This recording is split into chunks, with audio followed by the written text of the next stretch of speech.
नमस्कार. विज्ञान धर्म विश्व मंडळातर्फे रामरक्षेतील पुढील श्लोक आज प्रसारित होत आहे.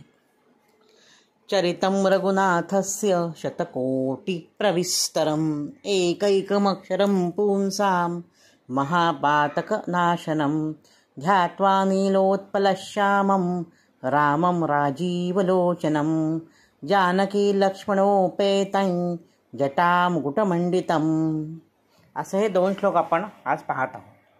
आता आपण एकेका शब्दाचा अर्थ पाहू आणि पुन्हा हा श्लोक पाहू. माझ्या पाठोपाठ नंतर म्हणा तुम्ही. चरितम रघुनाथस्य.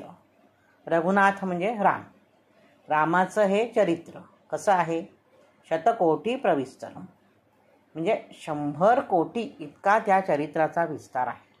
100 कोटी श्लोक आहेत असं काही जण म्हणतात. कोटी म्हणजे प्रकार असाही अर्थ होतो. म्हणजे 100 प्रकारे लिहिलेलं आहे. तुम्हाला माहिती आहे का मुलांनो, अशी भरपूर रामायणं आहेत बरं का. परदेशात सुद्धा कंबोडिया, थायलंड इथे सुद्धा विविध प्रकारची रामायणं प्रचलित आहेत. भारतामध्ये सुद्धा वाल्मिकींचं रामायण आहे, तुलसीदासांनी लिहिलेलं तुलसी रामायण आहे. अशी भरपूर रामायण आहेत. त्यामुळे त्या रामायणांची संख्या 100 कोटींहून अधिक आहे. एकैकम अक्षरम पुंसां महापातक नाशनम. या रामरक्षेतलं एक एक अक्षरसुद्धा आपल्या माणसांच्या पापांचा नाश करतं. जर आपण काही वाईट वागलो असेल, जर आपण हट्टीपणा केला असेल, मस्ती केली असेल, कोणाची मारामारी केली असेल, असं जर काही वाईट आपल्याकडनं घडलं असेल ना मुलांनो, तर त्याची शिक्षा आपल्याला कमी मिळते शिक्षा. चुकीला शिक्षा आहेच, पण शिक्षेची तीव्रता कमी होते. म्हणून ह्या रामरक्षेचं पठण करायचं असतं. आपण जर काही पाप केलं त्या पापांचा नाश होतो. ध्यात्वा नीलोत्पलश्यामम. उत्पल म्हणजे कमळ, श्याम म्हणजे काय? सावळा, निळसर. नील म्हणजे निळसर, निळ्या कमळासारखा ज्याचा रंग निळसर आहे, अशा रामाचं ध्यान करतोय. ध्यात्वा म्हणजे ध्यान. रामम रामाचं. राजीव लोचनम. राजीव म्हणजे कमळ. पुन्हा एकदा, कमळासारखे ज्याचे डोळे आहेत, कमळासारखी निळसर कांती म्हणजे शरीर, म्हणजे स्किन म्हणजे त्वचा. ज्या रामाची निळसर त्वचा आहे, ज्याचे डोळे कमळासारखे आहेत, अशा रामाचं मी ध्यान करतो. तो कसा आहे? जानकी लक्ष्मणम उपेतम. जानकी म्हणजे सीता आणि लक्ष्मण ह्यांच्या बरोबर तो आहे. ह्या रामाबरोबर सतत सीता असते, सतत लक्ष्मणही असतो. आपण कधी रामाचं एकटं चित्र सहसा नसतं. राम, लक्ष्मण, सीता असंच चित्र, अशीच मूर्ती सगळ्या ठिकाणी असते. त्याच्यामुळे रामाबरोबर सीता पण आहे, रामाबरोबर लक्ष्मण पण आहे. आणि त्या रामाने काय केलेलं आहे? जटा मुकुट मंडितम.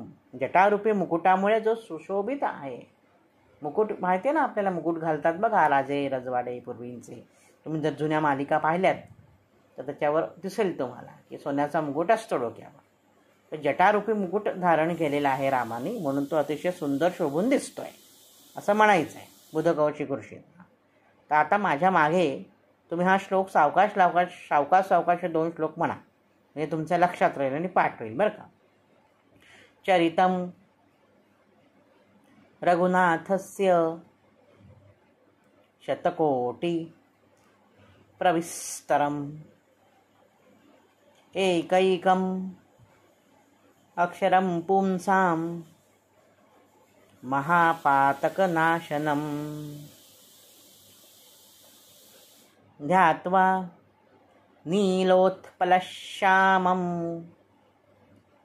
रामं राजीवलोचनं जानकी लक्ष्मणोपेतं जटामुकुटमंडितम. तर आज हे 2 श्लोक आपण शिकलो. मुलांनो नीट लक्ष द्या. पुन्हा म्हणा. एकदा म्हणून येणार नाही.